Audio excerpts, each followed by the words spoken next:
Hi bro, நான் என்னுடைய UG டிகிரியை ஃபினிஷ் பண்ணிட்டேன். இப்போ 3 இயர்ஸ் எல்எல்பி கவர்மெண்ட் லா காலேஜ் படிக்கணும்னு எனக்கு ஆசையா இருக்கு ப்ரோ. ஆனா நான் எடுத்த மார்க்குக்கு எனக்கு கவர்மெண்ட் லா காலேஜ் கிடைக்குமா கிடைக்காதா அப்படின்னு நீங்க என்கிட்ட கேட்டீங்கன்னா உங்களுக்கான வீடியோ தான் இது. இந்த வீடியோல நம்ம 3 இயர்ஸ் எல்எல்பி கவர்மெண்ட் லா காலேஜோடைய cut off, joining procedure, fees structure இது எல்லாத்தையும் பத்தி டீட்டெயில்டா பார்க்கலாம். வீடியோவை ஸ்கிப் பண்ணாம கடைசி வரைக்கும் பாருங்க. அப்பதான் உங்களுக்கு கவர்மெண்ட் காலேஜ்ல ஜாயின் பண்ணலாமா வேணாமான்ற ஐடியா உங்களுக்கு கிடைக்கும். நம்ம சேனலுக்கு நீங்க புதுசா வந்திருந்தீங்கன்னா மறக்காம சப்ஸ்கிரைபும் பண்ணி வச்சுக்கோங்க. அப்பதான் நான் போடுற அடுத்தடுத்த வீடியோ லா அப்டேட்ஸ் உங்களுக்கு சேரும். Without any delay get start the video.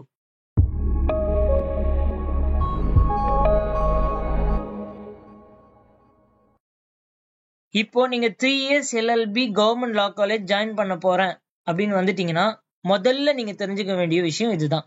Ambedkar government law college அதுக்குள்ள பாத்தீங்கன்னா 2 விதமான கவர்மெண்ட் லா காலேஜஸ் இருக்கு. இதுல first TNDALU school of excellence in law, இது ஒரு காலேஜும், இன்னொன்னு கவர்மெண்ட் அஃபிலியேட்டட் லா காலேஜஸ் இதுவுமே இருக்கு. இது ரெண்டுத்துக்கும் நீங்க பாத்தீங்கன்னா தனித்தனியா தான் அப்ளிகேஷன் போடுற மாதிரி இருக்கும். ஃபர்ஸ்ட் சோயலுக்கு தான் கவுன்சிலிங் ஸ்டார்ட் பண்ணுவாங்க. அதுக்கப்புறமா கவர்மெண்ட் அஃபிலியேட்டட் லா காலேஜுக்கு கவுன்சிலிங் ஸ்டார்ட் பண்ணுவாங்க. சோயலுக்கும் கவர்மெண்ட் அஃபிலியேட்டட் லா காலேஜுக்கும் என்ன டிஃபரன்ஸ் அப்படின்றத நீங்க பாத்தீங்கன்னா உங்களுக்கு கிளியர் கட்டா ஐடியா கிடைச்சிடும் எந்த காலேஜ்ல நீங்க ஜாயின் பண்ணலாம் அப்படின்னு. டிஎன்டிஏஎல்யூ இந்த காலேஜ்ல என்ன கோர்ஸ் ஆஃபர் பண்றாங்கன்னா 3 இயர்ஸ் எல்எல்பிக்கு ஆனர்ஸ் கோர்ஸ் தான் ஆஃபர் பண்றாங்க. அதுவே டிஎன்டிஎல்எஸ் கவர்மெண்ட் அஃபிலியேட்டட் காலேஜ்ல நான் ஆனர்ஸ் கோர்ஸ் தான் ஆஃபர் பண்றாங்க. ஸோ இது ரெண்டுத்துக்கும் பெரிய டிஃபரன்ஸ் என்னன்னா ஆனர்ஸ் கோர்ஸ் எப்பவுமே எல்லா இடத்துலயும் ஃபர்ஸ்ட் ப்ரிஃபரன்ஸ் கொடுப்பாங்க. ஸோ பேசிக்கா ஆனர்ஸ் கோர்ஸ் எப்படின்னு பாத்தீங்கன்னா சிபிஎஸ்இ சிலபஸ் மாதிரி, நான் ஆனர்ஸ் கோர்ஸ் எப்பவுமே லைக் தட் அது ஒரு மெட்ரிக் சிலபஸ் மாதிரி. ஆனர்ஸ் கோர்ஸ்ல எல்லாமே போர்ஷன்ஸ் ஜாஸ்தியா இருக்கும் கம்பேரிட்டிவ்லி நான் ஆனர்ஸ் கோர்ஸ்க்கு. சீட் அவைலபிலிட்டி என்னன்னு பார்ப்போம். டிஎன்டிஏஎல்யூல 156 சீட்ஸ் ஃபார் எல்எல்பிக்கு இருக்கு. அதே மாதிரி டிஎன்டிஎல்எஸ்ல சீட் அவைலபிலிட்டி 1541 சீட் இருக்கு. ஃபீஸ் ஸ்ட்ரக்சர்ஸ் என்னன்னு பார்ப்போம். டிஎன்டிஏஎல்யூல ஃபீஸ் ஸ்ட்ரக்சர்ஸ் வரைக்கும் பர் இயருக்கு 87,153 rupees. ப்ராபப்ளி இது கொஞ்சம் சேஞ்ச் ஆகலாம். இந்த இயர்ல 82 இல்ல 90 கூட இருக்கலாம். It depends to the soil. டிஎன்டிஏஎல்யூல எப்பவுமே நார்மலா 3K தான் பர் ஆனம் ஃபீஸ் ஸ்ட்ரக்சர்ஸ் வச்சிருப்பாங்க. இப்போ கட் ஆஃப் டீடைல்ஸை பத்தி பார்ப்போம். டிஎன்டிஏஎல்யூ இதுல மொத்தம் 2 ரவுண்ட்ஸ் கட் ஆஃப் போயிருக்கு. இதுல என்னென்ன கட் ஆஃப் மார்க்ஸ் இருக்குன்றத நான் உங்களுக்கு இங்க டிஸ்பிளே பண்றேன். வீடியோவை பாஸ் பண்ணிட்டு நீங்க ஸ்கிரீன்ஷாட் எடுத்து வச்சுக்கோங்க. அது மட்டும் இல்லாம நீங்க உங்களுடைய மார்க்குக்கும் இந்த கட் ஆஃப்ல இருக்கக்கூடிய மார்க்குக்கும் செக் பண்ணி பாத்தீங்கன்னாலே you can get some ideas. இப்போ TNDLS which means government affiliated law college, இதுல மொத்தம் 3 ரவுண்ட்ஸ் போயிருக்கு. ஸோ அந்த கட் ஆஃப் மார்க்ஸை உங்களுக்கு நான் டிஸ்பிளே பண்றேன். Round 1, round 2 and round 3. You can check it this cut off also. இந்த காலேஜ்ல உங்களை எப்படி செலக்ட் பண்ணுவாங்கன்னா ரிசர்வேஷன் பேஸ் பண்ணி உங்களை செலக்ட் பண்ணுவாங்க. என்னென்ன கேட்டகரியில் நீங்க வந்திருக்கீங்க அப்படின்னு பார்த்துட்டு அதுக்கேற்ற மாதிரி பர்சன்டேஜ் ஆஃப் சீட் அவைலபிலிட்டி இருக்கும். நான் உங்களுக்கு இந்த இடத்துல அந்த ரிசர்வேஷன் சார்ட்டை டிஸ்பிளே பண்றேன். அதை பார்த்து நீங்க தெரிஞ்சுக்கோங்க. உங்களுக்கு இப்ப இன்னொரு டவுட் வந்திருக்கும், ப்ரோ இந்த கட் ஆஃப் மார்க்ஸ் எல்லாம் என்ன ப்ரோ கம்மி ஆகுமா இல்ல இன்க்ரீஸ் ஆகுமா அப்படின்னு நீங்க கேட்டீங்கன்னா there is no chance for reducing the cut off mark. ஏன்னா கட் ஆஃப் மார்க்ஸ் பொறுத்த வரைக்கும் எப்பவுமே இன்க்ரீஸ் ஆகிட்டு தான் போயிட்டே இருக்கு. ஸோ அதனால கட் ஆஃப் டிக்ரீஸ் ஆகாது, இன்க்ரீஸ்ல தான் போகும். ப்ராபப்ளி 0.5ல இருந்து 1% இவ்வளவுதான் சேஞ்சஸ் இருக்கும். ரொம்ப பெருசா 3-4 அந்த மாதிரி இருக்காது. 0.5ல இருந்து 1 வெயிட் பண்ணி நம்மளுடைய கவுன்சிலிங் ரிசல்ட் தான் அது என்னென்ன விஷயம் அப்படின்றது நமக்கு தெரிய வரும். நெக்ஸ்ட் இப்போ நம்ம ஜாயினிங் ப்ராசஸ் என்னன்னு பத்தி பார்ப்போம். ஃபர்ஸ்ட் நீங்க ஒரு கவர்மெண்ட் லா காலேஜ்ல ஜாயின் பண்றீங்கன்னா நீங்க தெரிஞ்சுக்க வேண்டிய டிஃபரன்ஸ் என்னன்னு முன்னாடி நம்ம பார்த்துட்டோம். இப்போ நீங்க அப்ளிகேஷன் சோயலுக்கு போடுறீங்கன்னு வச்சுப்போம். அப்போ அவங்க அதோட டீடைல்ஸ் எல்லாமே கேட்டிருப்பாங்க. ஃபர்ஸ்ட் ஸ்டேஜ் நீங்க அந்த அப்ளிகேஷன் ஃபில் பண்ணி நீங்க அவங்க கிட்ட சப்மிட் பண்ணுவீங்க. அதுக்கப்புறமா அவங்க என்ன பண்ணுவாங்க, ரேங்க் லிஸ்ட்டை பப்ளிஷ் பண்ணுவாங்க. Second stage.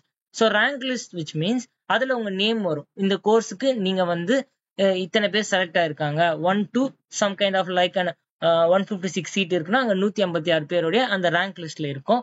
தென் உங்களுக்கு இதுக்கப்புறமா என்ன பண்ணுவாங்க, அலாட்மெண்ட் ஆர்டர் கன்ஃபார்ம் பண்ணுவாங்க உங்களுடைய இமெயில் ஐடிக்கு. அப்படி இல்லைன்னா மெசேஜ் அவங்க பாஸ் பண்ணுவாங்க. ஒன்ஸ் நீங்க அலாட்மெண்ட் ஆர்டர்ல உங்க பேர் வந்துருச்சு, இந்த கோர்ஸுக்கு யூ ஆர் எலிஜிபிள் அப்படின்னாலே நீங்க அந்த கோர்ஸுக்கு ஜாயின் பண்ணதா தான் அர்த்தம். உங்களுக்கு அந்த கோர்ஸ் கிடைச்சிருச்சு. அலாட்மெண்ட் ஆர்டர் வந்த பிறகுதான் நீங்க கன்ஃபார்ம் பண்ணணும் நம்மளுக்கு இந்த கோர்ஸ் கிடைச்சிருச்சு அப்படின்ட்டு. அதுக்கப்புறமா என்ன பண்ணுவாங்க, இந்த அலாட்மெண்ட் ஆர்டர் முடிஞ்சு குறிப்பிட்ட டேட்ல உங்களுடைய ஒரிஜினல் சர்டிபிகேட்ஸ் எல்லாமே கேட்பாங்க. ஸோ நீங்க என்ன பண்ணணும், உங்களுடைய ஒரிஜினல் சர்டிபிகேட்ஸ், டிசி, அப்புறம் கன்சால்டேட் மார்க் ஷீட் இது எல்லாத்தையும் எடுத்துட்டு போயிட்டு அவங்க கிட்ட நீங்க சப்மிட் பண்ணணும். இப்போ உங்களுக்கு இன்னொரு டவுட் வந்திருக்கும். காலேஜ் முடிச்சோனே நிறைய பேருக்கு வந்து இந்த consolidated mark sheet, provisional certificate, இந்த டிசிக்குலாம் டிலே ஆகுற மாதிரி இருக்கும். பட் நீங்க இந்த டைம்ல என்ன பண்ணணும்னா அப்ளிகேஷனை ஃபில் பண்ணிடுங்க. ஃபில் பண்ணிட்டு நீங்க வந்து 5th செமஸ்டர் மார்க் ஷீட்டோ இல்ல 4th semester mark Shito previous semester mark ஷீட்டை அப்லோட் பண்ணிட்டு கவர்மெண்ட் லா காலேஜஸ் கிட்ட நீங்க பெர்மிஷன் மட்டும் வாங்கிக்கோங்க. எங்க காலேஜ் இன்னும் இந்த மாதிரி தரல, கொடுத்தோடனே நாங்க அப்டேட் பண்ணிடுறோம் அப்படின்னு நீங்க சொல்லிடுங்க. சொல்லிட்டு நீங்க அப்ளிகேஷன் ஃபில் பண்ணலாம். அதுக்கப்புறமா உங்க காலேஜ் கொடுத்தோடனையும் நீங்க வந்து வச்சிடணும். காலேஜ் ஜாயின் பண்றதுக்கு முன்னாடி நீங்க கண்டிப்பா கொடுத்தே ஆகணும். உங்களோட TC, consolidated mark sheet, provisional இது எல்லாமே நீங்க சப்மிட் பண்ணி தான் ஆகணும். அதுக்கப்புறம் என்னோட ஒரு சின்ன ஒப்பீனியன் இது. நீங்க வேற யூஜி முடிச்சுட்டு நீங்க லா ஜாயின் பண்ண போறீங்கனாலே நிறைய பேர் உங்களுக்கு கொஸ்டினிங் பண்ணுவாங்க. என்ன நீ யூஜி வேற ஒண்ணு படிச்சிருக்க, இப்ப பார்த்தா நீ லாக்கு போயிட்டு இருக்க அப்படின்னு உங்களுக்கு கேட்பாங்க. அந்த மாதிரி யாராவது கேட்டாங்கன்னா அவங்களை நீங்க காதுலயே வாங்காதீங்க. உங்களுடைய ஓன் இன்ட்ரெஸ்ட்ல தான் நீங்க எப்படியும் லா செலக்ட் பண்ணிருப்பீங்க. ஒரு யூஜி முடிச்சுட்டு நீங்க லா டிகிரி போறப்போ 3 இயர்ஸ் LLB-ல. சோ நீங்க அதெல்லாம் பத்தி கேர் பண்ணிக்கவே தேவையில்லை. உங்களுடைய இன்ட்ரெஸ்ட் உங்களுக்கு தெரியும். நீங்க தாராளமா ஒரு லா காலேஜ் ஜாயின் பண்ணி நல்லா படிக்கலாம். படிச்சது மட்டும் இல்லாம நிறைய கரியர் ஆப்பர்ச்சுனிட்டிஸ் இருக்கு லா ஃபீல்ட பொறுத்த வரைக்கும். என்ன பொறுத்த வரைக்கும் நானும் அப்படிதான். யூஜி பாத்தீங்கன்னா பிடெக் சிவில் இன்ஜினியரிங் முடிச்சிருந்தேன் 4 இயர்ஸ். அதுக்கப்புறம் 1 இயர் கேப் எடுத்துட்டு அப்புறமா தான் நான் LLB ஜாயின் பண்ணி படிச்சிருந்தேன் 3 இயர்ஸ் LLB. சோ நிறைய பேர் என்கிட்ட இந்த மாதிரி கேட்டிருந்தாங்க ஒரு 3 இயர்ஸ் LLB போறப்போ. இந்த மாதிரியான கொஸ்டின் உங்களுக்கு வந்தா நீங்க அதை நினைச்சு ரொம்ப கஷ்டப்பட தேவையில்லை. எண்ட் ஆஃப் த டே நீங்க இந்த டிகிரியை முடிச்சு நீங்க என்ரோல்மெண்ட் பண்றப்போ கண்டிப்பா நீங்க ஹாப்பியா தான் ஃபீல் பண்ணுவீங்க. நான் இப்படிதான் ஸ்டார்ட் பண்ணேன் என்னுடைய கரியரை லால. என்னுடைய லா காலேஜ்ல நான் யூனிவர்சிட்டி 3rd பிளேஸ் பண்ணேன்.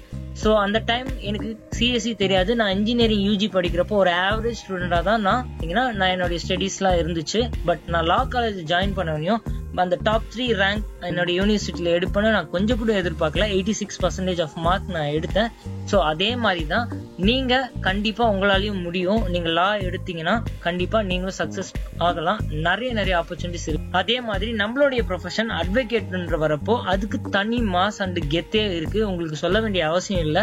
நான் முடிச்சதுக்கு அப்புறமா பாத்தீங்கன்னா என்ரோல்மெண்ட் பண்ணிட்டு சில இடத்துல வந்து நான் அட்வொகேட்னு சொன்னாலும் நிறைய பேர் மதிப்பாங்க நம்மள. அது நீங்க முடிச்சதுக்கு அப்புறம் நீங்க ஃபீல் பண்ணுவீங்க. இல்ல நீங்க லா காலேஜ் படிக்கிறப்பவே நீங்க அட்வொகேட், நான் லாயர் தான் அப்படி நீங்க மத்தவங்க கிட்ட சொல்றப்பவே உங்களுக்கு அந்த கெத்து என்னன்றது தெரிய வரும். எஸ், அவ்வளவுதான் வீடியோ முடிஞ்சுச்சு. I hope this video will useful for you. நீங்க லா காலேஜ் ஜாயின் பண்ணணும் அப்படின்னு இருக்கிறப்போ ஒரு கன்ஃபியூஷன்லாம் இருக்கும். இந்த வீடியோஸ்ல அந்த கன்ஃபியூஷன்லாம் உங்களுக்கு கிளியர் ஆயிருக்கும்.